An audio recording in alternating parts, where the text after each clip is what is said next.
All right. Well, everybody, welcome again. And this workshop is called Transitions, How to Deal with Changes Amidst COVID. So let's listen to this short audio clip to set the mood.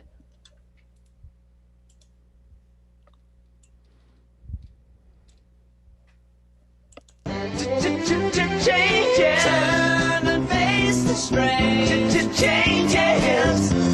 Don't wanna be a richer man. Changes. Turn and face the strain. Changes. It's gonna have to be a different man. Now may change me, but I can't trace time. Thank you, David Bowie. All right. Well, again, welcome. My name is Lynn Meadsey-Bryzak, and I am a faculty member in the counseling department at Glendale Community College. I've been a counselor for over 30 years, working in community colleges, universities, and a small liberal arts women's college, as well as the cancer support community of Arizona. A little bit about me personally. My family transplanted to Phoenix from the Midwest when I was 10 years old. I attended 6 schools in 5 years before settling in at Xavier High School halfway through my sophomore year. I went on to earn a bachelor's degree in psychology from Santa Clara University, a master's in counseling from Arizona State University, and many years later, a doctorate in education also from Arizona State University. I love working with people in transition. Facilitating personal growth, goal achievement, and resilience in individuals and communities with grace and compassion is my mission. I also enjoy spending time with friends and family, cooking, hiking, and enjoying the great outdoors. This is a view of me in my at-home office, and that's where I'm sitting right now. And what I'm doing here at GCC this semester is teaching actually the Introduction to Multiculturalism, CPD 160. I generally teach that alternately with the CPD 150, Strategies for College Success. I'm also the faculty advisor of a new club on campus, the Muslim Student Union. And then as all the counseling faculty, I offer one-on-one sessions with students regarding personal, career, and academic issues. I've put my contact information there in the bottom, and then you'll see it in the final slide as well if you want to reach me. You've already met my co-host, David Gherkin, who's going to be monitoring the chat and sharing his screen when appropriate. And as he mentioned, we'll have time for questions and comments at the end. So feel free to hold on to those and ask them as we get to that point. So transitions, they don't happen all at once. It's really about the process of change. And embedded in that process are challenges, which may lead to growth and opportunities for creativity. Well, how did we get to this current transitional space? A place that David Treadway in Psychotherapy Networker calls a place of fear and uncertainty. Well, Dr. Treadway says that it's a perfect storm of 4 different things. The first one being the invisible assault of this novel coronavirus.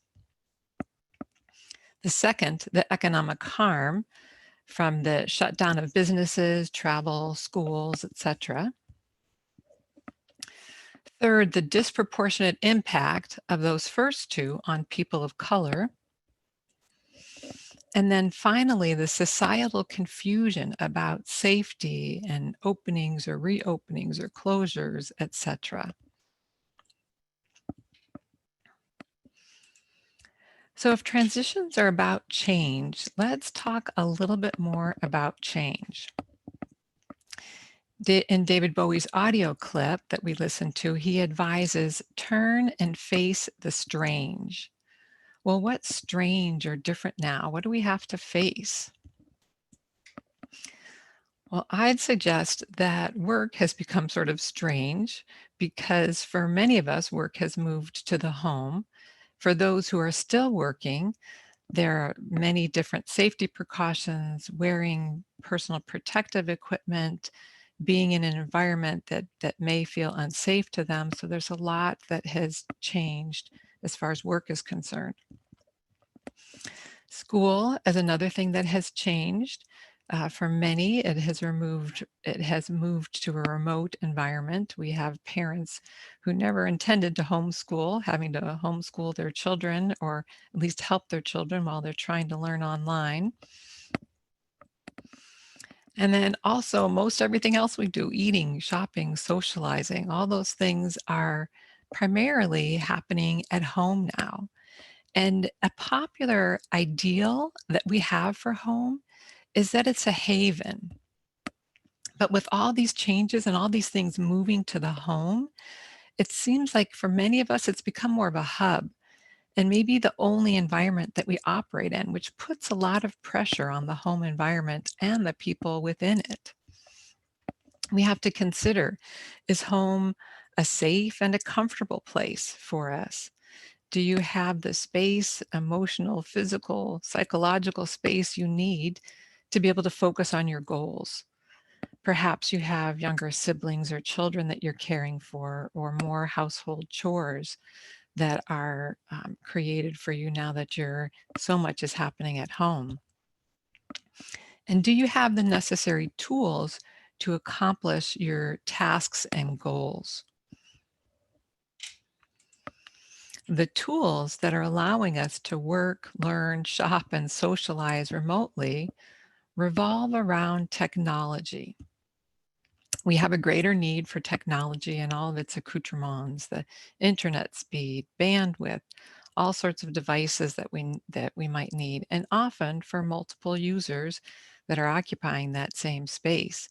For example, my husband's a professor at ASU, and he is in another room lecturing to his students on Zoom using a lot of bandwidth, and has asked me if I would use the MiFi while he's doing that, because sometimes his the internet gets shaky while he's on it if I'm also trying to do things. So I know that we're not the only ones that are having to navigate those issues. At Glendale Community College, a lot of what has changed is the way our classes are delivered. Less than 20% of our classes were online before the pandemic, and now this semester, over 90% of our classes are being delivered remotely.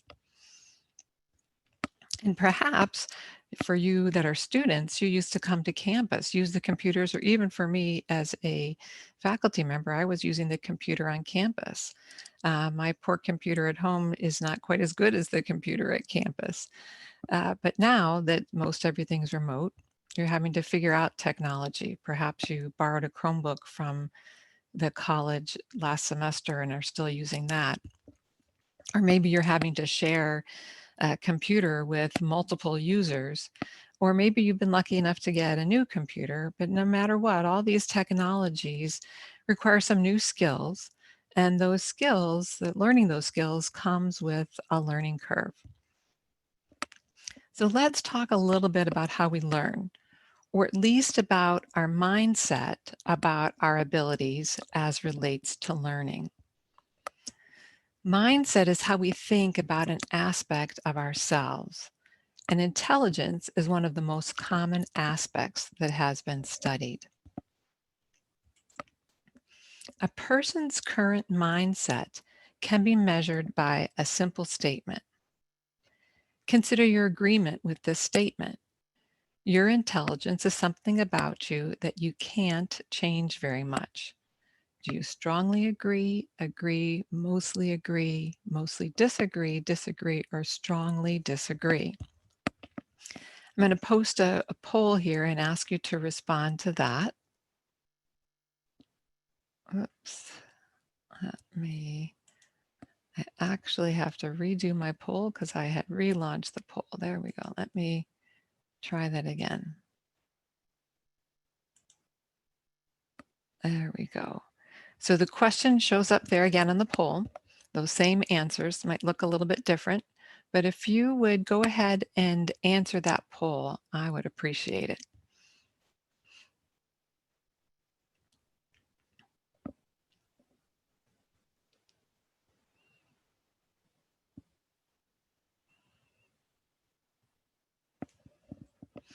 Looks like we're getting some answers. Great, thank you very much.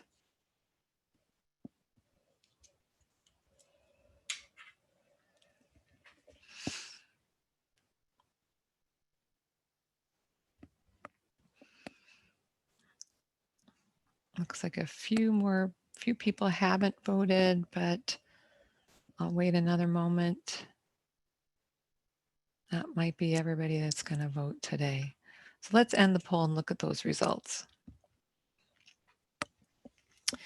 So it looks like the majority of people responded 5, which is in the mostly the disagree end, 4, 5, or 6. But I want to first look at the 1, 2, or 3. So the 1, 2, or 3, we just have a few that are in there. If you chose one of those, you'd have what's called a fixed mindset about intelligence. Now, unfortunately, that creates barriers to learning. But fortunately, mindset is malleable. It can be changed. So for the rest of you that chose mostly to strongly disagree, 4, 5, or 6, you have what's considered a growth mindset.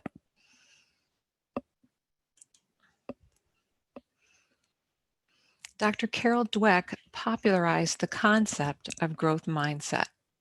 Her research and that of others shows that abilities can be cultivated.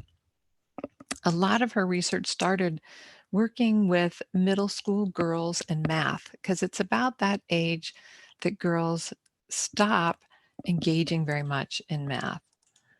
And let me get rid of that they stop engaging much in math because they have this idea that they can't learn math. They have a fixed mindset for many of them.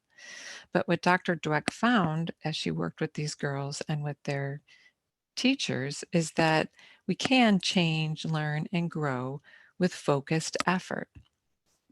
Effort is a positive, constructive force.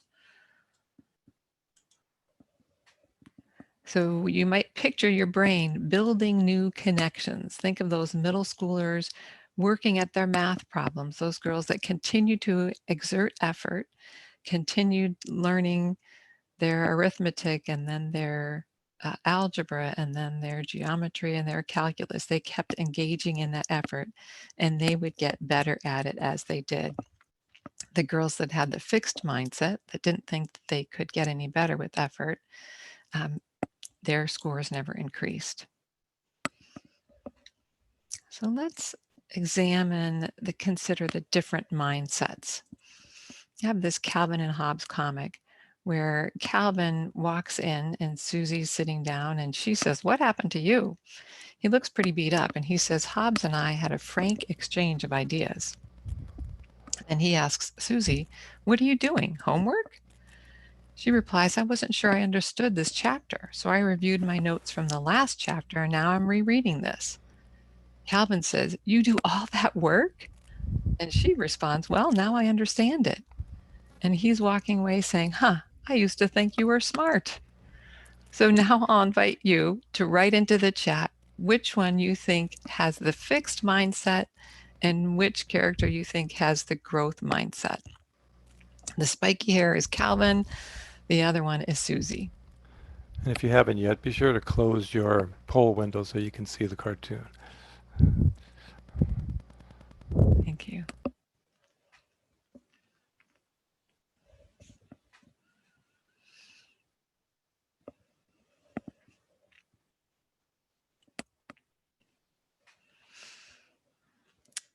So the way we have this set up, I was having trouble going back and forth to chat, which is why Dr. Gherkin is monitoring the chat for us. Has anybody posted anything?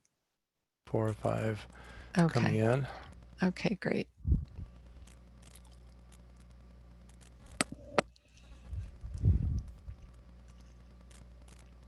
Is there a consensus? It looks like most of them are saying Susie has a growth mindset and Calvin has a fixed mindset. Yes, great. You are right. Yes. Susie has the growth mindset.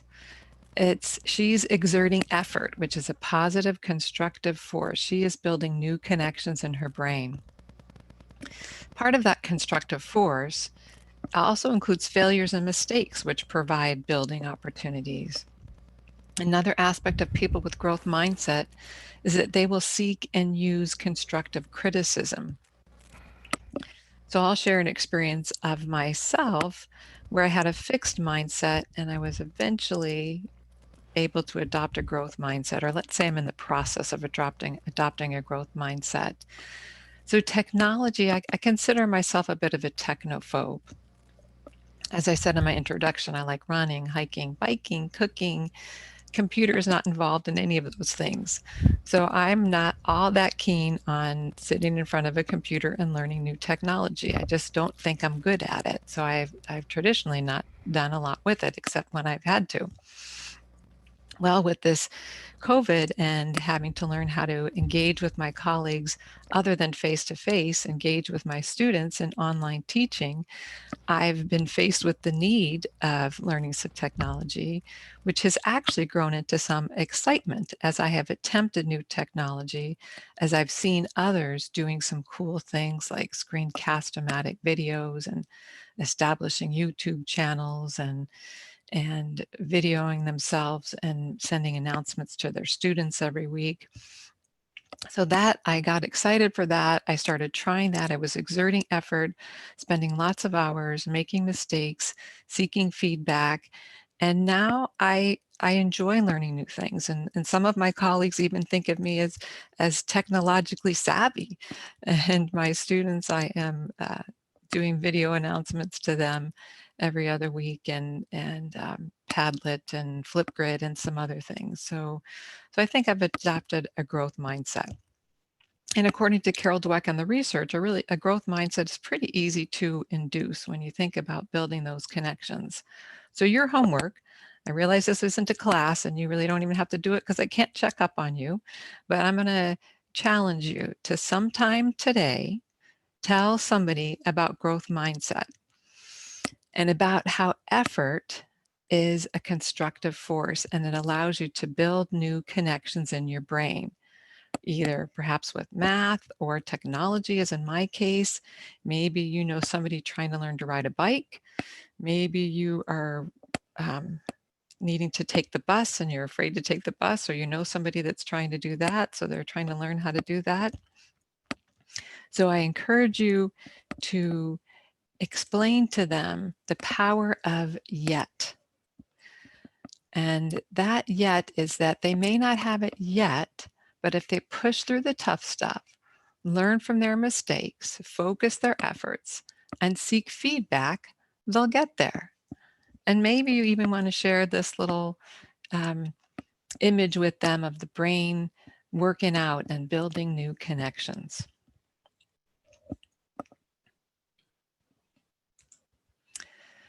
So this transitions workshop is about some strategies too. I want to share some strategies with you that you might be able to use in dealing with transitions.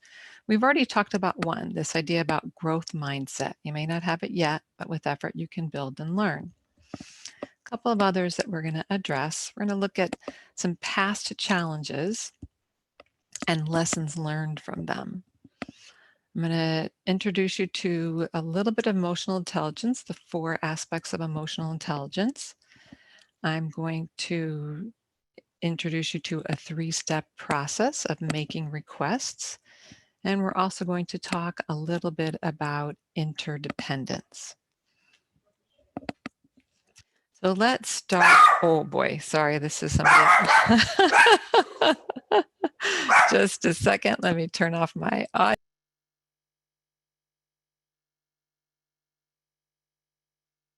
This would be a good time for a commercial if I had one. I'm sure Dr. Bryce will be right back as soon as she takes care of her little dog, Peaches. One of the occupational hazards of working at home. Right. Okay. Thank you, Dr. Gerken, for stepping in there. So I'm not even sure if he was able to mention to you that we have somebody else has their dog. Thank you. That in the chat, we're posting a link to a Padlet. And I invite you to write on that Padlet some of the challenging transitions that you have encountered recently. So please take a moment and write on the Padlet.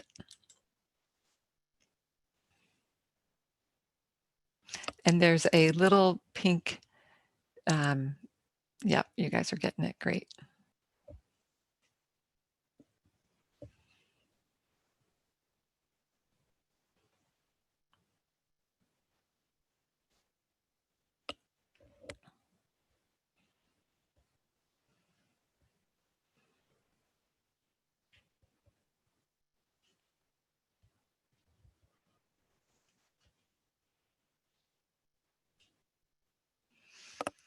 So I see there's things about kids, things about classes, things about Zoom.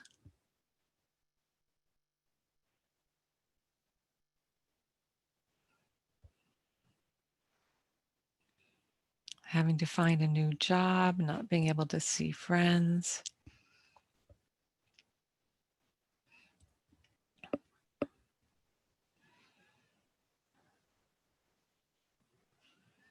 Teaching to a sea of black screens.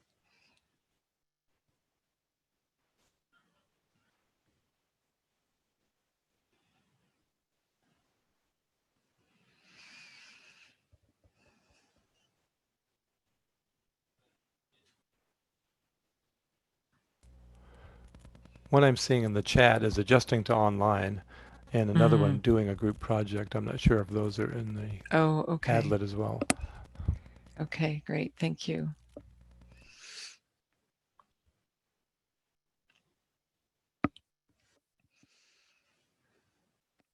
Yes, transitioning into online school as a freshman in college, I really feel for folks too. And then that might mean that senior year of high school, it was a very different experience than you might have expected.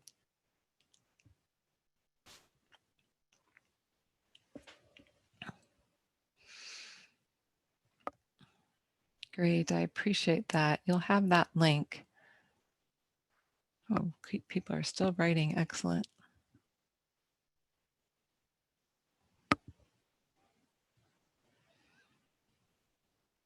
Okay. Well, I think we'll move on back with the PowerPoint. So, David, shall I share my screen? Okay, I'm going to share my screen.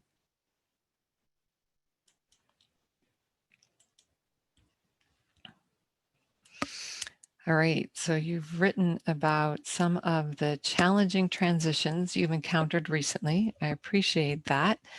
And I noticed that some were academic, some were non-academic, some were family, personal. I'd like to share with you a relatively recent non-COVID, non-academic challenge with you. So in the summer of 2018, I was diagnosed with cancer. It's a type of blood or lymph cancer called lymphoma. And actually, both of my sisters had it. One like 30 years earlier, one 15 years earlier, and they had their chemo and radiation, got through it. So I had that to support me. I wasn't looking forward to it. It was a big challenge, but I knew that it could be gotten through. And this first picture is a picture of me in the fall of 2018 in the chemo room for one of my chemo sessions. And my friend Lynn was visiting me, who had shaved her head in solidarity with me. And I went through 4 months of chemotherapy. And then at the end of that, we found that the cancer had grown while on chemotherapy. That's not the news you want to get. That wasn't the way it worked for my sisters. And so I had to talk with my oncologist so that we could figure out, well, what was the next step? The next step that she suggested didn't sound at all appealing to me. So I sought some other opinions, and everybody was saying the same thing. They were all saying that I needed to get something that used to be called a bone marrow transplant. You might have heard of it called that way. And now it's called a stem cell rescue, high dose chemotherapy with stem cell rescue. And what they do is they zap you with some more chemo to try to clean out your system.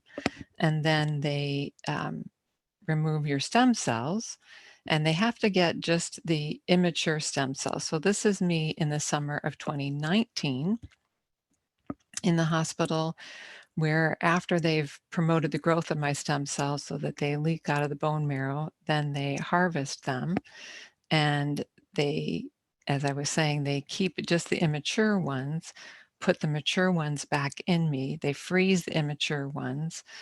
And this whole process, there's a little bit more to it, but as I was anticipating this process, I was hearing that the results from it were mixed, depending on who I talked to, maybe a 50 to 80% chance of it's getting rid of the cancer. Potential for a lot of long-term side effects. None of this was at all appealing to me.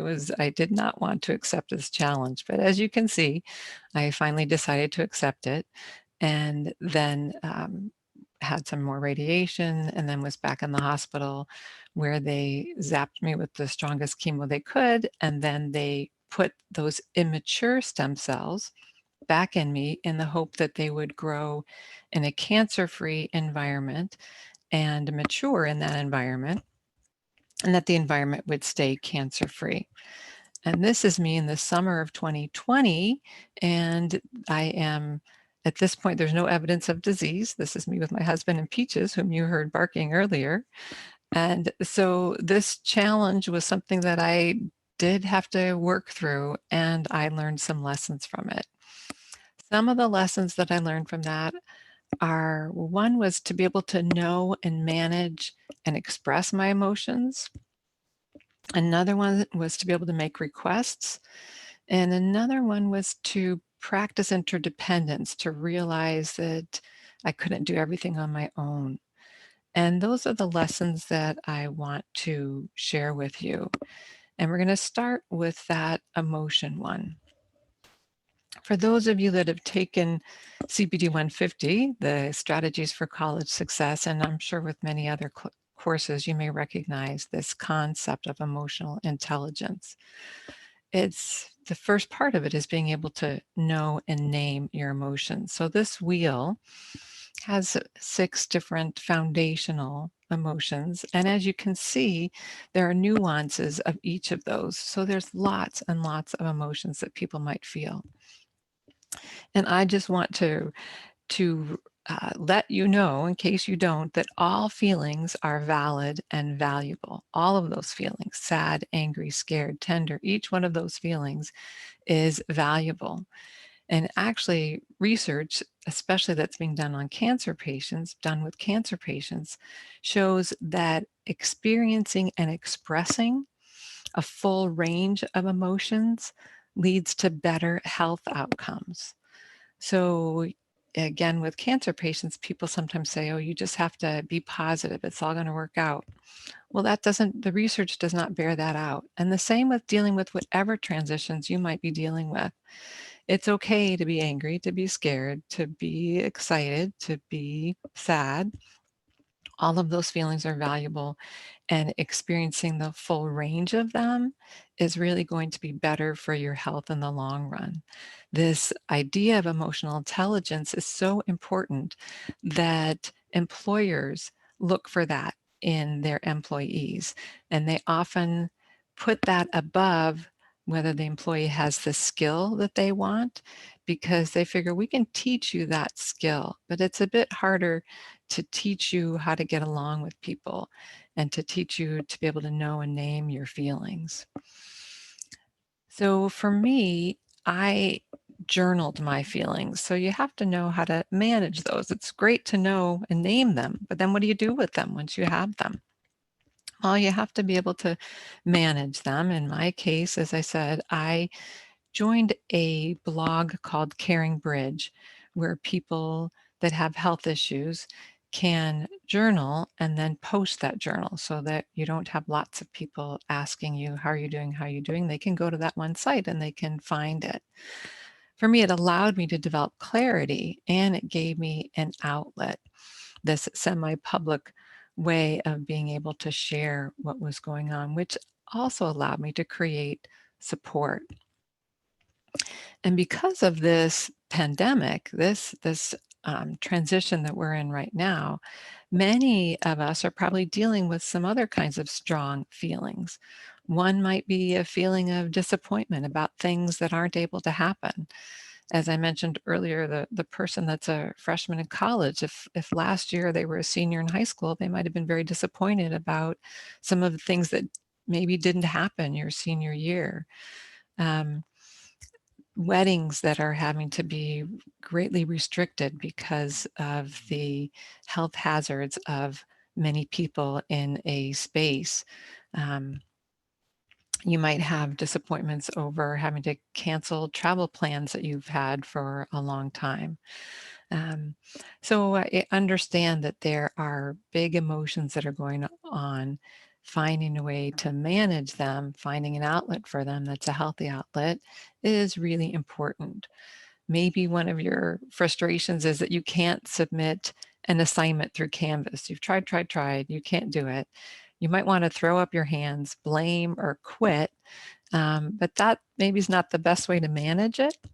I'd suggest that instead, think for a moment about the other person. In that case, think about your professor who might be overwhelmed with moving her course to all online, and realize that that instructor might be learning too. So assume the best in her, assume the best in anyone with whom you have conflict. And that allows us to manage those relationships with respect and grace. So in that case with the Canvas assignment, one way to manage that relationship, instead of writing nasty notes about your professor and ask my professor, or telling everybody what a horrible teacher they are, you might instead alert the instructor to the situation. And if she's like me, maybe she just forgot to open the submissions. So the emotional intelligence key to personal, to work life, to school life, to be able to know your feelings, have some sense of how others might be feeling, and then be able to manage them in yourself and with others. And that leads, I think, to this idea of making requests. It's sort of another way of managing our relationships. There's probably a lot of unexpected things that have been happening for you in the midst of COVID. One might be without the face-to-face contact where you usually have at school or at work or wherever. We don't have the same opportunity for casual conversations to happen that can lead to questions and ways of understanding something and knowing what to do. You as a student or even as a worker may have to take more initiative to have your needs met. Let's say you've missed an assignment. Maybe you had to work extra shifts to cover family expenses because somebody else can't work, or maybe you have to help a child or a younger sibling with schoolwork. Well, I suggest don't fret, stew, or blame. Don't wait until it's too late. Make a request. So I'm going to introduce this 3-step process to you for how to make a request respectfully. So the first step is to offer some context, some information, not excuses, but information. I worked an extra shift because I needed the money to cover family expenses. I needed to help my child with their homework because they weren't getting it. So I missed this assignment that was due. So you're just offering information. And then the second step is to be specific about what you're wanting. Now that takes some preparation to think that through. What is it that you are asking for? Maybe what you're asking for is an extension. And then again, be specific. May I have until next Wednesday to turn in this assignment? Or may I do some extra credit to be able to try to make up for the points that I missed for that assignment? So be as specific as you can. That's going to take some preparation on your part to think through what it is that you might need, what kind of request you're trying to make. And then thirdly, express gratitude. This person of whom you're making this request does not have to agree to your request. They have every right to say, no, I'm sorry, that doesn't work. But you're expressing gratitude sets the stage for a good working relationship. Because after all, that's why we're here, I think, is to be able to work together. And I think Eric Erickson says it really well when he says, life doesn't make any sense without interdependence. We need each other, and the sooner we learn that, the better for us all. So, referring back to my cancer experience, I didn't want to do all that yucky stuff. I didn't want to be in the hospital for weeks and confined at home for months. I didn't want to have things put in me that didn't seem like they were going to do nice things to me. But I finally realized that we had a common goal. The healthcare providers, my family who was encouraging me to do this, our goal was to restore my health. And when I realized that, it made it a bit easier to do the yucky stuff. With school too, let's consider the common goal that we have. You might be having to do some things that you really don't like right now. You don't like the transitions that have happened, the new ways that you're having to do things. Maybe you're the kind of person that learns much better when you're face to face with somebody, and this or you teach much better. This looking at these black screens is really getting to you. Well, let's think about that common goal that we have. We're doing this for the safety of everyone, and because we want you, the student, to continue to make progress towards accomplishing your goals.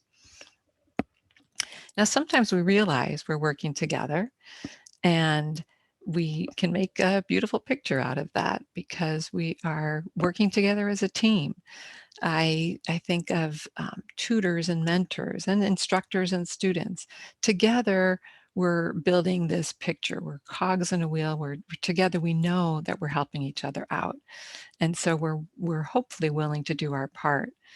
But sometimes we have to do our part even when we don't know that it's helping. Like this bee that's just surviving. Yet while it's surviving and getting what it needs to survive, it's pollinating plants that then produce fruit and vegetables that humans harvest and eat to sustain their lives. So, so long as we recognize this idea of interdependence and that we each have a part to play and that we each need to play our part for the survival of everyone and the common good, I think that may make it easier to do the things that seem so difficult. So let's consider what we've just talked about. So this pandemic has had a big impact on all of us, disproportionate impact on some, yes, but a big impact on all of us. I invite you to discover your lessons learned from the challenges and changes you've had to adapt to. You've had to adapt to. And I encourage you to practice adopting a growth mindset. Realize the power of yet and the power of effort in building connections. Practice developing your emotional intelligence, acknowledging your feelings, knowing your feelings, studying what are the names of different feelings because you're not even sure what to call it. And I have resources at the end that can help with that. And being able to practice being aware of what other people might feel, and then to manage those encounters with grace and compassion. Practice making requests. Put the effort in to provide some information, not an excuse, but information to consider what it is that you want to ask for, and then realize that the other person has the option of saying yes or no. And practice this idea of interdependence, recognizing, believing, knowing that we are all dependent on each other, and that if we work together for the common good, then that can help each and every one of us. So I hope in this presentation that you've either been introduced to something new, or maybe you have reinforced things that you already knew. In this educational endeavor that we're all engaged in, learning is such an important part. And I'd like to play, or at least have Dr. Gherkin play, this pandemic-inspired parody of the Proclaimers' song 500 Miles for you. I think the musicians' take on the pandemic and learning is humorous and worth listening to.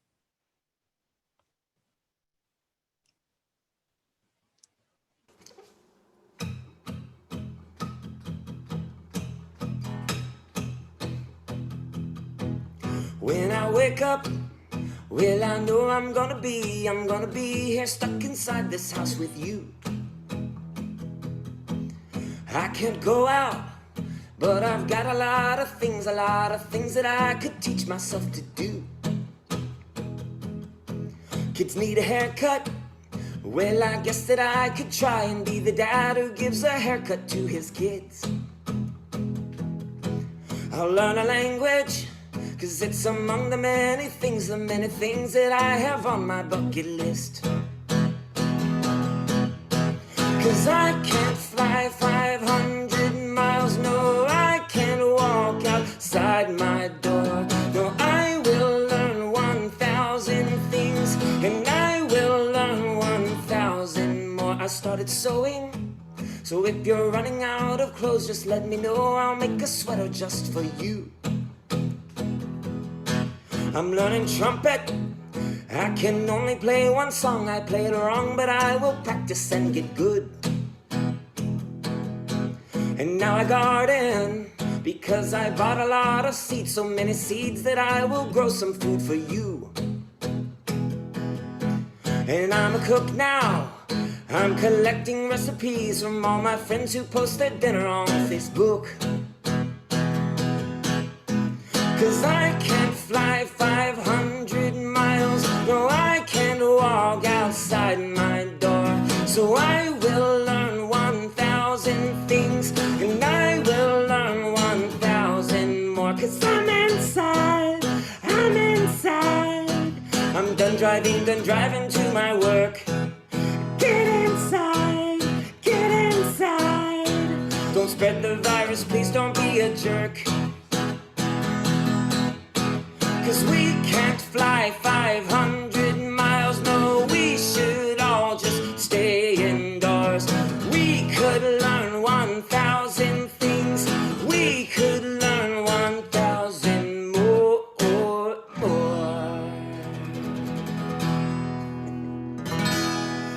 Go learn something new today.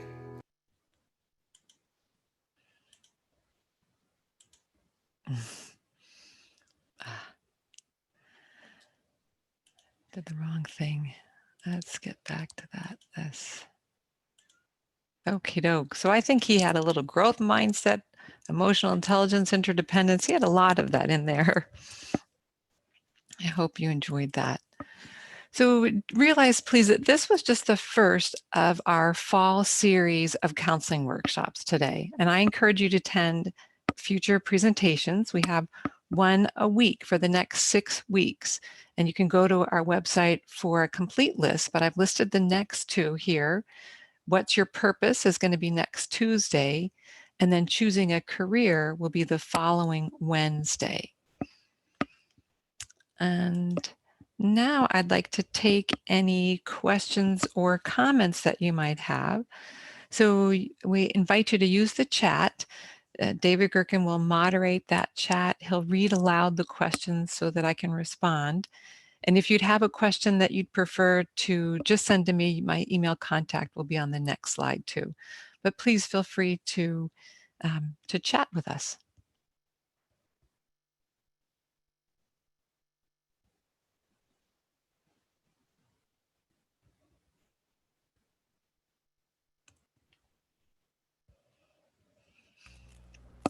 Don't see a question yet, but I see a comment that says, the video was great and funny.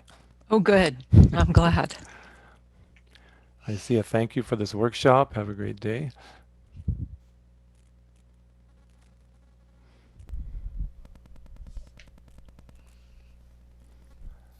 I do have the references in the next slide, and then I will post that PDF in the chat. So if you're thinking of going and you want those resources, just hang in there. Here's another one. I love the video too. Appreciate your time and information. And another one, very informative. Thank you for the workshop. And a special thanks to Dr. Mitzi Bryzak and Dr. Gherkin. Another one, I love the growth mindset info, rings true.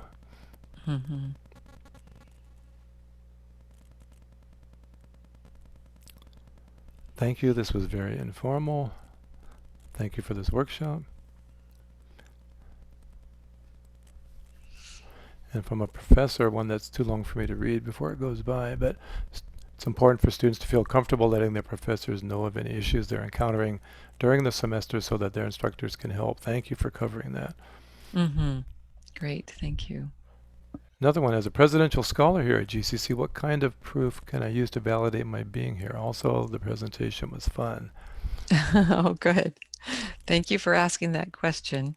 If you would just say, what did we decide, David? Just say extra credit, or put President Scholar in the chat, and then we'll be saving that chat and we can verify your attendance that way. But you've already put your name in the chat, so we have it.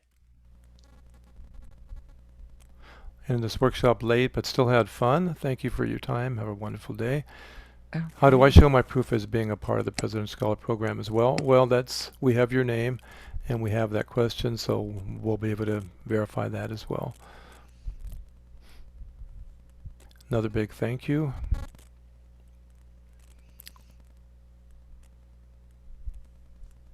Okay. Well, great. Well, I'm going to show the resources then. Just a reminder that all the colleges, in case somebody came from one of the other colleges, all of the Maricopa colleges have a counseling department. So feel free to check that out. I have GCCs listed here, a link to it, and these slides will be available, as I said, in the chat. Consider taking a CPD or a BHS course. Consider making a one-on-one appointment with a counselor if you'd like to talk about any more of those things, the emotional intelligence or the growth mindset, making requests, interdependence. We'd be happy to help with any of those. And then some of the other resources that I used to gather information for this. If you want to know more about emotional intelligence on your own, there's a link for that. The JED Foundation is a great website, preventing suicide in young adults. And the Learner Lab is a great growth mindset. I also have the entire lyrics for David Bowie's Changes, if you want to check that out. And then my email is at the bottom. If you want to follow up with something with me, I would be happy to hear from you. So if we have no other questions then or comments, I just want to thank you all for sharing this time with me today, with us today. Thank you for putting up with Peaches. She was protecting us earlier, wanted to come back in, but I didn't let her back in this time. So I appreciate your time. If there's anything that I can do to help you with anything, please feel free to reach out. I'm happy to be available. Before we wrap up, Dr. Bryzak, I noticed there's a couple more comments and questions. Oh, good. Yes. Thank you for the workshop. Like the Calvin and Hobbes strip. Can I ask you guys a question about the volunteering for the honors program? I'm very confused for when it is due, and I don't know who to contact about it. I am not sure. Does anybody know when it's due? So I'm not sure. I would, if anybody else knows that's listening, I just posted the slides while we're thinking of that. I just posted the slides in the chat, and then somebody asked, where can we find the recording? I forgot to mention that it's going to be in at that same link where we had the workshops listed. That's where we'll be posting the recordings of these workshops. So it's on our GCC homepage. Give us about a week for that so that we can get that in there. We're going to need some help from marketing to do that. And then I don't know, we have your name, we'll verify about the Presidential Scholar. Yeah, we will do that. We will take care of that because we have your names and we have everyone who asked that and said they were a Presidential Scholar. I saw about 3 of those. We will have that captured and saved in the chat, and we'll be able to verify that. Yes, so great. So if you are a scholar, then make sure you put that in the chat so we know to let them know.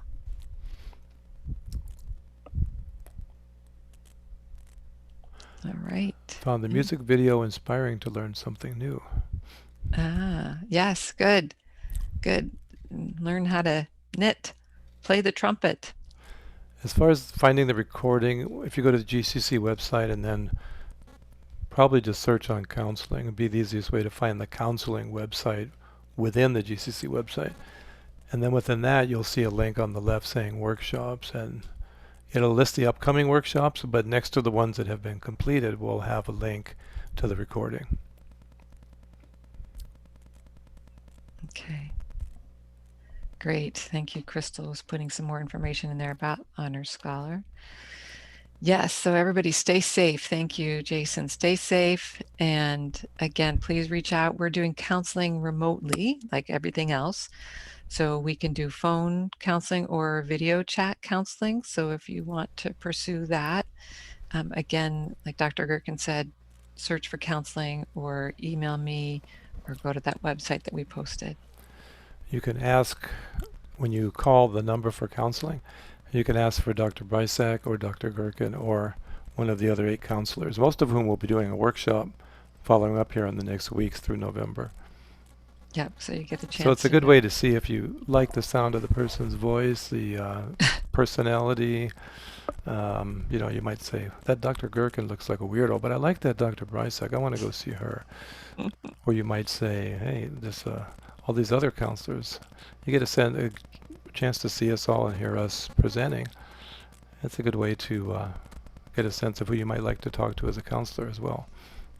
It's important to feel like you have a good connection when you're meeting with a counselor. Yeah. Great. Well, I think that's it then. Well, thank you everybody for coming. Really appreciate it. Stay safe, take care, and stay in touch. Take care. Okay, bye-bye.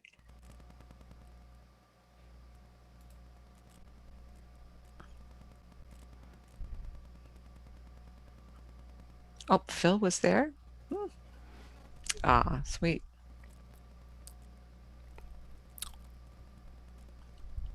Thank you for the comments, everybody, and for the support.